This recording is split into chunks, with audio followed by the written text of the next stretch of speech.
Hello friends, welcome to my YouTube channel. आज हम इस वीडियो में बात करेंगे सेकेंड ग्रेड के लिए महत्वपूर्ण क्वेश्चनों के बारे में। इन क्वेश्चनों का आप लास्ट तक जरूर देखना। 30 जुलाई को जो एग्ज़ाम होने वाला है सेकेंड ग्रेड का, उसके लिए महत्वपूर्ण क्वेश्चन है, तो अपने दोस्तों के साथ भी शेयर जरूर कर लेना। आज का पहला क्वेश्चन है, वर्ष 2019 में राजस्थान की निम्न में से कौन सी झील बड़ी तादाद में पक्षियों की मृत्यु को लेकर समाचारों में रही थी? 2019 के अंदर सांबर झील में सर्वाधिक पक्षियों की मृत्यु हुई थी। तो इसका सी ऑप्शन दिया है, सांबर झील। सांबर झील पर सर्वाधिक पक्षियों की मृत्यु हुई थी और वो मृत्यु होने के बाद में वह झील समाचारों में रही थी। अगला जो क्वेश्चन है, राजस्थान की निम्नलिखित झीलों में से कौन सी राष्ट्रीय झील संरक्षण कार्यक्रम के अंतर्गत नहीं आती है? राजस्थान की निम्नलिखित झीलों में से कौन सी झील राष्ट्रीय झील संरक्षण कार्यक्रम के अंतर्गत नहीं आती है? A option Ana Sagar, B option Pichola, C option Fateh Sagar, D option Kolayat. तो इसका सही आंसर हो जाएगा कोलायत। 4 नंबर ऑप्शन सही होगा। अगला क्वेश्चन है, मेजा बांध किस नदी पर स्थित है? मेजा बांध किस नदी पर स्थित है? A option Kota, Kothari, B option Mahi, C option Banas और डी ऑप्शन कांतली। तो कोठारी नदी पर मेजा बांध बनाया गया है भीलवाड़ा के अंदर। ए ऑप्शन सही होगा कोठारी। अगला क्वेश्चन है, बजाज सागर बांध किस नदी पर बना है? बजाज सागर बांध किस नदी पर बना है? A option Banas, B option Chambal, C option Mahi, D option Luni. तो इसका जो सही आंसर है वो है सी ऑप्शन माही नदी पर बना है माही बजाज सागर बांध। अगला क्वेश्चन है, निम्न में से कौन सी नदी सांबर झील में गिरती है? सांबर झील में इनमें से कौन सी नदी गिरती है? A option Chambal, B option Ahu, C option Bedach और 4 नंबर ऑप्शन है मेंढा। तो मेंढा जो नदी है वो सांबर झील में गिरती है। डी ऑप्शन सही होगा। अगला क्वेश्चन है, राणा प्रताप सागर बांध राजस्थान के किस जिले में स्थित है? A option Udaipur, B option Chittorgarh, C option Rajsamand और डी ऑप्शन कोटा। राणा प्रताप सागर बांध किस जिले में है? तो वो है चित्तौड़गढ़ जिले में। बी ऑप्शन इसका सही होगा। अगला क्वेश्चन है, नक्की झील कहाँ पर अवस्थित है? ए ऑप्शन माउंट आबू में, बी ऑप्शन उदयपुर में, सी ऑप्शन राजसमंद में, डी ऑप्शन अजमेर में। तो नक्की झील की बात करें तो ये माउंट आबू में स्थित है, जो नाखूनों से खोद करके बनाई गई है। ए ऑप्शन सही होगा, माउंट आबू नक्की झील।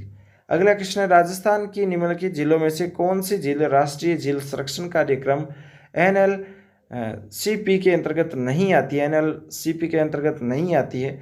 तो वो झील है, A option Mansagar, B option Ana Sagar, C option Pushkar और डी ऑप्शन बजाज सागर। तो इसका सही आंसर हो जाएगा बजाज सागर झील है, वो NLCP के अंतर्गत नहीं आती है, राष्ट्रीय झील संरक्षण कार्यक्रम के अंतर्गत नहीं आती है। बाकी मानसागर, आना सागर, पुष्कर झील आती है। अगला क्वेश्चन है, राजस्थान को नर्मदा नदी का कितना हिस्सा प्राप्त होता है? राजस्थान को नर्मदा नदी से कितना हिस्सा मिलता है? ए ऑप्शन 1.90 MEF और 2 नंबर ऑप्शन है 8.60 MEF और 3 नंबर ऑप्शन है 9.10 MEF और 4 नंबर है 0.50 MEF। नर्मदा नदी मुख्य रूप से मध्य प्रदेश, गुजरात राज्यों में बहने वाली नदी है और इससे 0.50 MEF का हिस्सा मिलता है राजस्थान को। 4 नंबर ऑप्शन सही होगा, 0.50 MEF नर्मदा नदी का मुख्य रूप से मध्य प्रदेश व गुजरात राज्य में बहने वाली नदी है। अगला क्वेश्चन है, राजस्थान की किस नदी को रुंडित नदी कहा जाता है? रुंडित नदी किस नदी को कहते हैं? A option Ghaggar, B option Sabi, C option Banganga, D option Mahi नदी। तो जो बाणगंगा नदी है उसको रुंडित नदी भी बोला जाता है। सी ऑप्शन सही होगा, बाणगंगा।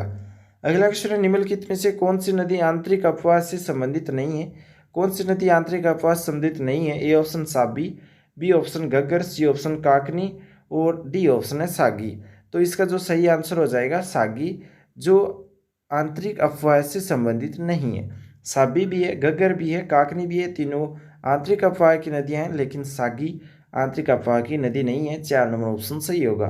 अगला क्वेश्चन है, निम्नलिखित में से कौन सी नदी कामधेनु नदी के नाम से भी जानी जाती है?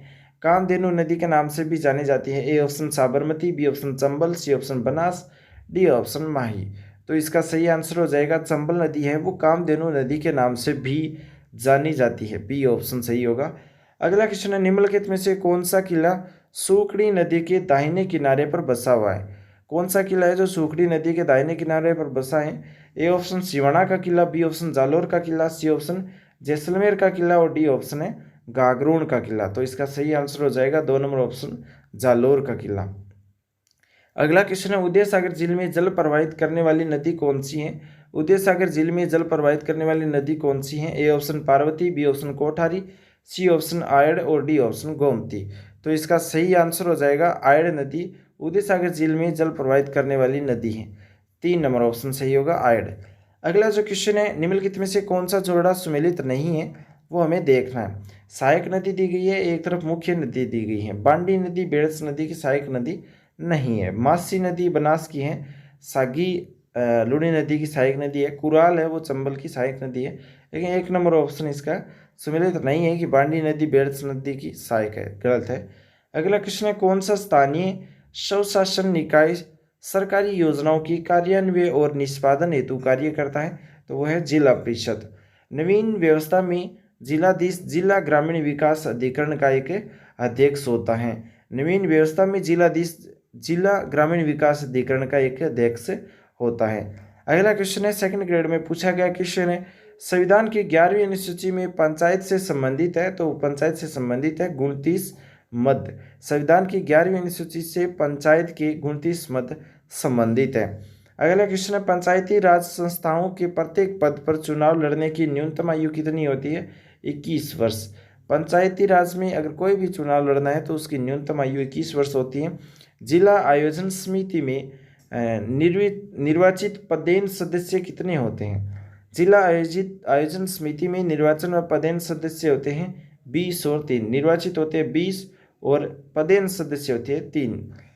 संविधान के अनुच्छेद 243 ZD के अंतर्गत राज्य सरकार द्वारा जिला आयोजन समिति के गठन का प्रावधान किया है और राजस्थान में इनमें से कुल 25 सदस्य 20 निर्वाचित है, 3 पदेन है तथा 2 मनोनीत सदस्य रखे गए हैं। अगला क्वेश्चन है, राजस्थान में पंचायती राज व्यवस्था का उद्घाटन कब किसके द्वारा किया गया था? राजस्थान में पंचायती राज व्यवस्था का उद्घाटन और कब किया और किसने किया? इंपॉर्टेंट क्वेश्चन है, क्वेश्चन बार बार पूछा जाता है। 2 अक्टूबर को किया गया था पंचायती राज व्यवस्था का उद्घाटन। 1959 में किया गया था, 2 अक्टूबर 1959। और ये पंडित जवाहरलाल नेहरू के समय किया गया था। पंडित जवाहरलाल नेहरू ने इस पंचायती राज व्यवस्था का उद्घाटन किया था 2 अक्टूबर 1959 को और नागौर जिले में उद्घाटन किया गया था। अगला क्वेश्चन है, समिति जिसकी सिफारिश पर देश में पंचायती राज लागू किया, इसके नेतृत्वकर्ता कौन थे? तो बलवंत राय मेहता इसके नेतृत्वकर्ता थे। ग्राम पंचायत का सचिव कौन होता है? ग्राम पंचायत का सचिव कौन होता है? ग्राम सेवक होता है। अगला क्वेश्चन है, किस राज्य में सर्वप्रथम पंचायती राज लागू हुआ था? तो राजस्थान में सबसे पहले पंचायती राज लागू हुआ था। सेकंड ग्रेड में पूछा गया क्वेश्चन है, राजस्थान में पंचायती राज का आगाज कब हुआ था? 2 अक्टूबर 1959 को हुआ था। राज्य के बीकानेर रियासत से 1928 में अधिनियम पारित कर सर्वप्रथम ग्राम पंचायतों को संवैधानिक दर्जा दिया गया था और भारतीय संविधान निर्माताओं ने संविधान के अनुच्छेद 40 नीति निर्देशक तत्व में पंचायती राज को स्थान दिया था और संविधान की 7वीं अनुसूची अनुच्छेद 246 के अंतर्गत स्थानीय स्वशासन को लागू किया गया था। दोस्तों, एक क्वेश्चन आपको कैसे लगे कमेंट में जरूर बता दें। साथ ही इस वीडियो को लाइक कर अपने दोस्तों के साथ शेयर जरूर करें। चैनल पर आप नए हैं, इसी तरह के महत्वपूर्ण क्वेश्चन देखना चाहते हैं तो सब्सक्राइब भी जरूर कर लें।